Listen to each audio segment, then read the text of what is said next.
मैं आज तहजीब या जिसको हम सकाफ़त कहते हैं और जिसे अंग्रेज़ी में तर्जमा किया जाता है कल्चर, उस पर मैं आज बात करूँगा। ये तो एक जिसको हम कह सकते हैं कि अंडर करंट है जिसके ज़रिए समाज आगे चलता है, यानी जो समाज में हरकत रहती है वो इसी जिसको हम कल्चर कह सकते हैं इसी वजह से रहती है।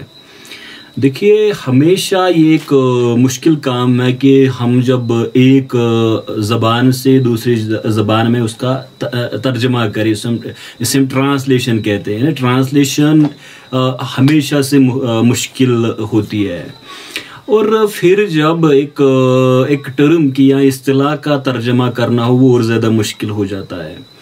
इसके साथ साथ जब एक आप देखिए, एक नज़रिया, एक आइडियोलॉजी है, एक फिक्र है, एक थॉट है, एक फ़लसफ़ा है, और उसके साथ साथ किसी लफ्ज़ या इस्तिलाह के साथ एक तारीख जुड़ी हुई हो, तब ये और ज़्यादा मुश्किल हो जाता है, यानी उस टाइम ये तर्जमा करना।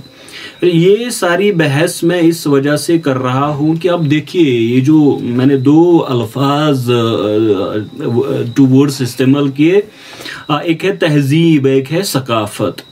अच्छा, हम जब इनका तर्जमा करते हैं तो हम अपने यहाँ पे यानी अपने जहाँ पे हम रहते हैं, जिस खित्ते में हम रहते हैं, तो दोनों का तर्जमा हम कल्चर करते हैं। तो गोया ये मुतरादिफ है, जिसको हम सिनोनिमस कहते हैं। और ये अगर आप देखोगे कि कभी कभार तो हम तहजीब का तर्जुमा सिविलाइजेशन करते हैं। यहाँ हमने कहा कि तहजीब से हम कल्चर माने लेते हैं, मैं और भी तराजुम आपको बताऊंगा। और इसी तरह से कभी कभार जो तमद्दुन या हदारत जिसे हम कहते हैं, शहरी ज़िंदगी, उनके लिए भी ये हम इस्तेमाल करते हैं। तो ये बड़ा अहम है इसको समझना कि हम किस वजह से तर्जमा किसी खास लफ्ज़ या इस्तिलाह का करते हैं। और फिर आप देखिए, जब अगर आप तहजीब का देखोगे तो हमारे यहाँ रिफाइनमेंट या टू कल्टिवेट, ये भी इसका तर्जमा किया जाता है। तो समझने वाली बात यह है कि तहजीब और सकाफ़त, इन दोनों में मतलब मुश्तरक कौन सी चीज़ है। अच्छा, जब हम अपनी ज़बान में, यानी मिसाल के तौर पर मैं आपको कहता हूँ कि हम अनकल्चर्ड कहते हैं, इसको हम बदतहजीब कहते हैं, तब जाके और हमें समझ आता है कि अनकल्चर्ड क्या होता है। तो एक जो वो कनोटेशन होती है या कनोटेटिव मीनिंग एक लफ्ज़ की होती है, वो बड़ी अहमियत रखती है। अब जब ये टॉपिक है तो मतलब सोशियोलॉजिस्ट भी, एंथ्रोपोलॉजिस्ट वगैरह वो भी इसको पढ़ते हैं, लेकिन मेरा जो अप्रोच है वो जिस तरह का हमारे यानी मुस्लिम फिलॉसफी में मुस्लिम स्कॉलर्स ने जिस तरह इसका किया है, ये जो लेक्सिकोग्राफी हमारा ट्रेडिशन रहा है, उसमें कैसे इसको बयान किया गया है, और फिर जो हमारे अपने फ़लसफ़ी है या मुफक्किरीन है, उन्होंने कैसे इसको बयान किया है, बाद में मैं जो मॉडर्न स्कॉलर्स हैं उनकी डेफिनेशन में सामने रखूँगा। अब देखिए, अगर हम तहजीब का देखें तो इसका मादा हमारे पास आता है हा, जा और बा। तो आप डिक्शनरी देखो, आप मुख्तलिफ जो लुगा डिक्शनरीज हैं उनमें इसका आप तर्जमा देखोगे तो ये साफ करना या जिसको हम कहते हैं दुरुस्त करना। जिस तरह हमारे यहाँ लफ्ज़ वो पर्निंग, शायद उसको वो शाख तराशी, यानी जब हम पेड़ के वो जो डेड वुड होता है वहाँ पे, या जो ब्रांचेस बहुत ज़्यादा फैली होती हैं उनको काटते हैं, तो उसको शाख तराशी हम कहते हैं। तो इस वजह से यानी ये जो हज़ब है इसको इस वजह से कहा जाता है क्योंकि यहाँ पे दुरुस्त किया जाता है, इस्लाह की जाती है। अब देखिए, आप हज़ब शजर या हज़ब नखला, तो ये तो वही दरख्त की शाख तराशी है। फिर आप देखिए हज़ब रजुल, तो इसका माने होगा कि पाकीज़ा बाइखलाक आदमी। अच्छा, तहज़्ज़ब ये पाकीज़ा होना होता है। इसी तरह से मुहज़्ज़िब जो पाकीज़ा अखलाक के लिए इस्तेमाल की जाती है इस्तिलाह तमाम। तो ये असल में दुरुस्त करना, इस्लाह करना, ये इसका माने आता है। फिर जो तहजीब हमारे यहाँ जो आप मजाजन इसको समझे कि वो हम इंसान के अखलाक के, उसके मतलब आप देखिए उसका किरदार है, उसके जो बात करने का तरीका है, गुफ्तार है, रफ्तार है, तो उसको ठीक करने के लिए इस्तेमाल किया जाता है। इसीलिए जब हम कहते हैं कि फला आदमी बदतहजीब है, तो हम यहाँ अनकल्चर्ड है, तो वहाँ पे ये माने होता है कि इसकी इस्लाह नहीं हुई है या इसको किसी ने दुरुस्त नहीं किया है। तो वो रिफाइन करना, दुरुस्त करना, वो जाके तहजीब होता है। अच्छा, अगर आप सकाफत को देखोगे तो ये सा काफ और फे से आता है। तो सकफुन माने क्या होता है, ज़हीन होना या होशियार होना। तो अब आप देखो इसमें जो हम कहते हैं कि रजुलुन मिसकफुन, तो ये समझदार आदमी के लिए इस्तेमाल किया जाता है। और इसी तरह से सकाफत या सकीफ, तो ये भी यही यानी चालाक। अब सकीफ अरबिया में एक ट्राइब था। तो ये तमाम आप इसका देखोगे आप सकीफ, सकफन, सकफुन, ये तमाम जब आप लुगत में तमाम वर्ड्स आप देखोगे तो एक बात आपको समझ में आ जाएगी कि इसका एक दाना होना, एक चालाक होना, यानी मेंटल एक्टिविटी के साथ ही जुड़ा हुआ है। तो ये अब समझने वाली बात है कि सकाफत हमारी मेंटल एक्टिविटी के साथ जुड़ा हुआ है और तहजीब इस्लाह के साथ जुड़ा हुआ, यानी ये वो इनसाइड आउट है कि एक निज़ाम फिक्र है, आपका जहन जिसमें इन्वॉल्व होता है। यानी आप हुनर सीखते हो, आप आर्ट सीखते हो, आप क्राफ्ट सीखते हो, तो ये सकाफत है। और जो आपके कैरेक्टर में आता है, जब जिस तरह आप बात करते हो, जिस तरह से आप चलते हो, जिस तरह से आप खाते पीते हो, तो ये इस्लाह के साथ दुरुस्त होना आता है। इस वजह से इसको हम तहजीब कहते हैं, या हम कहते हैं कि ये महज़ब आदमी है। इसी तरह से अगर आप अरबिक की मशहूर उस डिक्शनरी को देखोगे जिसको लिसानुल अरब कहा जाता है, तो वहां पे भी यही लिखा हुआ है कि उलूम व फनून अदबियात पे कुदरत और महारत हासिल करना, ये जाके सकाफत है। तो मेंटल एक्टिविटी के साथ जुड़ा हुआ। अच्छा, किसी चीज को तेजी के साथ सीखना, ये जाके अब सकाफत है। तो ये देखिए कि तहजीब का ताल्लुक इंसान की फिक्र ख्याल से है और अकायद व नज़रियात के साथ है। और बाकी जो वो मैनिफेस्टेशन उसका होता है वो कल्चर में होता है। आपका आर्किटेक्चर कैसा, आपकी पेंटिंग्स कैसी है, लैंग्वेज कैसी है, ड्रेस कैसा है, वगैरह वगैरह, ये जाके पूरा आप सकाफत में आ जाएगा। तो एक निज़ाम फ़िक्र, जो आपका जो थॉट का सिस्टम है, इसी तरह से फिर एक निज़ाम अमल, यानी जिस तरह आप एक्टिविटी करते हो, तो ये जाके आपको यानी यहाँ तहजीब से सकाफत आ जाता है। मैं कल्चर पे बात करूंगा, उससे पहले ये बड़ा इम्पोर्टेंट है कि सकाफत मेंटल डेवलपमेंट के साथ जुड़ा हुआ है और उलूम व फनून में महारत है। अच्छा, तो फिर ये मटेरियल थिंग्स जो आपके यहाँ बनते हैं, ये इस वजह से बनते हैं। तो तहजीब, मैंने वही कहा कि आपका अखलाक संवारना, ये आपका आपके अतवार है, हैबिट्स है, फिर आपका गुफ्तार है, और इसी तरह से आपका जो ये रफ्तार है, ये जाके यानी एक फिक्र, एक थॉट, आपका मेंटल डेवलपमेंट, जो आप एक जिस तरह से आपकी डेवलपमेंट आपकी कैरेक्टर की होती है, फिर जो आपकी मेंटल एबिलिटी बढ़ती है, यानी आपका जो सोचने का तरीका होता है, इल्म वगैरह, तो वो फिर बाद में जिस तरह आपका ये बाहर की दुनिया बनती है। अच्छा, तमद्दुन का सिविलाइजेशन हम तर्जमा करते हैं तो मदन, मीम दाल नून से है, तो इससे शहर आबाद करना होता है। तो ये भी सकाफत, यानी कुछ तो इसको सिनोनिमस समझते हैं, हदारात, ये मौजूद होना, यानी किसी जगह अर्बन लाइफ के लिए इस्तेमाल किया जाता है। अच्छा, अगर आप अंग्रेजी का देखोगे कल्चर, आप एग्रीकल्चर को देखो, सेरिकल्चर को देखो, हॉर्टिकल्चर को देखो, तो हर एक के साथ एग्रीकल्चर जुड़ा हुआ है। तो एग्रीकल्चर यहाँ पे आप देखिए कि काश्तकारी, यानी कल्चर इसी तरह इसको समझा जाता था। तो फिर ये यानी जो कल्चर जो वजूद में आया वो इसी तरह से आया कि ये जो वो नर्चर करते हैं या काश्तकारी करते हैं, तो ये जाके कल्चर होता है।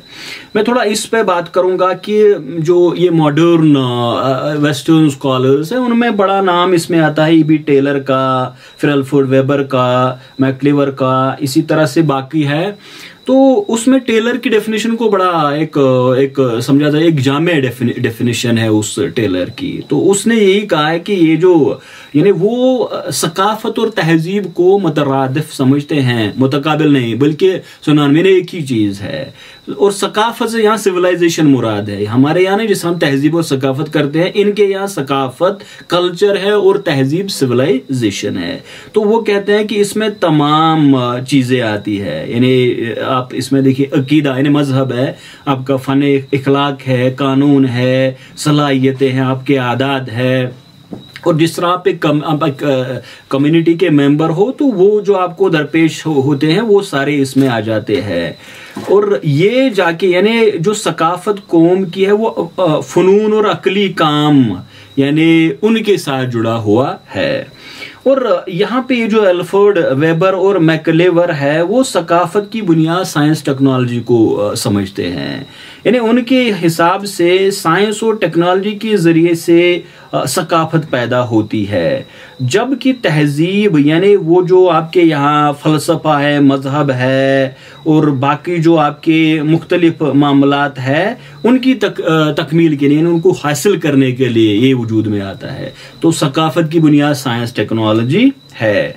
अच्छा, बाकी स्कॉलर्स भी इसको वो कहते हैं कि निज़ाम फ़िक्र से निज़ाम अमल और फिर माशरे की एक यानी जो एक पूरा एक सिस्टम है उसमें ये कल्चर आ जाएगा। तो ये भी, लेकिन मैं समझता हूँ कि हमारे जो मुस्लिम स्कॉलर्स हैं उनकी ज़्यादा बेहतर इसमें डेफिनेशंस भी, उन्होंने समझा भी इसको अच्छी तरह से है।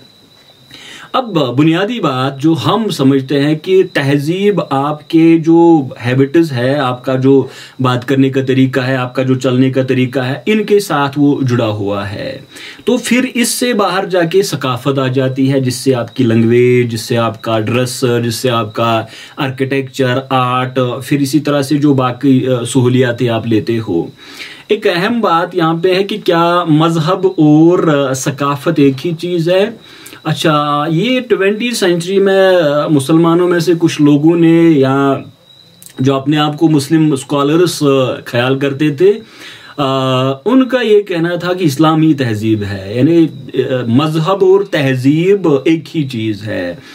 मैं समझता हूं अगर इसको ये कहें कि मजहब और तहजीब एक ही चीज़ है, लेकिन पूरा जो कल्चर है उसको मजहब कहना ये ठीक नहीं है मेरे हिसाब से। ये इस वजह से ठीक नहीं क्योंकि बहुत सारी ऐसी चीज़ें हैं जिनके साथ मजहब डील ही नहीं करता। लैंग्वेज है आपका, आप कपड़े कहाँ का, एनवायरनमेंट यानी आपका क्या, उस हिसाब से आप कपड़े क्या पहनते हो, आपकी लैंग्वेज डेवलप कैसे हुई है, आपका आर्किटेक्चर का, तो इनके साथ तो मजहब अगर इनके साथ छेड़ेगा तो फिर तो मजहब कभी यूनिवर्सल रिलीजन नहीं बन सकता। तो इस वजह से मैं नहीं समझता ये दोनों एक ही चीजें हैं। आप इस्लामी तहजीब के, लेकिन पूरा कल्चर आपका मजहबी नहीं हो सकता, आप हर मजहब पे इसको फिट कर सकते हो। अच्छा, हमारे यहाँ बड़े बड़े जो इस पीरियड में यानी खलीफा अब्दुल हकीम, उनके मकालात में मीर वलीउद्दीन ने, जमील जालिबी ने, अच्छा निगार ज़हीर वगैरह ने, उन्होंने इस पे लिखा है और मैंने उन्हीं से पढ़ा है ये, फिर मैंने अरबी की जो डिक्शनरीज है उनसे पढ़ा है। तो ये कहते हैं कि अगर आप इसको देखोगे कि ये बेहतरीन तहजीब या जो आप जिसको आप कल्चर या सिविलाइजेशन कहोगे, उसके अंदर यानी हर फर्द को अपने नेचर के हिसाब से एक तरक्की का यानी मौका मिले, यानी जो उसका एक सलाहियत उसमें है वो उभर के आ जाए और फिर इंसान को वहाँ मतलब मुख्तलिफ मौक़े फराहम हो। अच्छा, इंसान की ज़िंदगी में जो स्टैग्नेशन आती है, यानी एक ही तरह की ज़िंदगी होती है, तो उसके मुकाबले में यानी ज़िंदगी को एक वाइब्रेंट या डायनामिक बनाने के लिए वो फिर आर्टिस्ट की तरफ जाता है, कल्चर की तरफ जाता है, फिर एक आइडियोलॉजीज, थॉट प्रोसेस वहाँ पे होता है। तो फिर वो यानी वो कहते हैं कि आपके जज्बात, तासुरात, अफकार, थॉट, ये सब पूरा इसी के साथ जुड़ा हुआ है। तो जमील जालिबी ने मैं उसका बड़ा अच्छा उन्होंने लिखा है इस पे। तो वो कहते हैं कि इसमें यानी जिंदगी में जितने भी आपके जो ऑक्यूपेशंस है जो आप कर सकते हो, उन यानी हुनर और यानी जो आर्टिस्ट है, क्राफ्ट्स है, ब्रांड्स ऑफ नॉलेज है, उनको आला मेयार तक पहुंचा, यानी हाइट पे पहुंचा देना, ये कल्चर में होता है। और फिर जो आपके यहाँ जिनको हम कहते हैं कि बुरी चीज़ें हैं उनकी इस्लाह करना, इसी तरह से जो वहाँ पे होता है नैरो माइंडेडनेस होती है, फिर जो रेसिज्म का कॉन्सेप्ट है या एक लिंग्विस्टिक शावनिज्म का कॉन्सेप्ट है वगैरह वगैरह, नार्सिज्म है, तो ये सारी चीज़ें जाके दूर करनी है। और फिर यानी अच्छे अखलाक हो, आदात हो, फिर जो आपका लबो लहजा है इसमें बेहतरी आ जाए, ये पूरा कल्चर के साथ यानी नई नई चीज़ें इससे वजूद में आ जाती है। तो गोया कि नए अफकार, नए जो वैल्यूज़ है, अक़दार है, वो वजूद में आ जाते हैं इसी वजह से। और अब अगर आप थोड़ा बहुत इसको देखोगे तो ये कोई आसान बात नहीं है समझना। कल्चर से ये जो तहजीब से सकाफत वजूद में कैसे आ जाती है और उस सिविलाइजेशन के साथ उसकी क्या रिलेशन है। तो इल्म में, वैसे इल्म में ऐसा ही होता है, यानी इल्म तो एक पूरा ज़िंदगी सीखना पड़ता है। तो ये तो वही है कि इब्तिदाई इश्क खैर होता है क्या, आगे आगे देखिए होता है क्या। तो जितना आप इसको ज़्यादा समझने की कोशिश करोगे, लिटरेचर ज़्यादा पढ़ोगे, इसी वजह से लोग इसमें गलतफहमी का शिकार हो जाते हैं, और वो जो पहले के ऑथर्स होते हैं उनको नहीं पढ़ते हैं। तो आप आलिम बनना चाहते हो या आप आलिमा बनना चाहते हो, तो उसके लिए बड़ा ज़रूरी है कि पूरा ज़िंदगी एक कंसिस्टेंट एफर्ट लगाया जाए, ताकि जो मालूमात हैं यानी चीज़ें हैं उनकी बेस तक इंसान पहुंच जाए, ताकि फितने फसाद बर्पा ना करे। तो और भी जो हमारे सोसाइटी, कल्चर, पॉलिटी वगैरह के साथ जो चीज़ें जुड़ी हुई है, मैं आइंदा उन पर भी बात करने की कोशिश करूँगा। Thank you.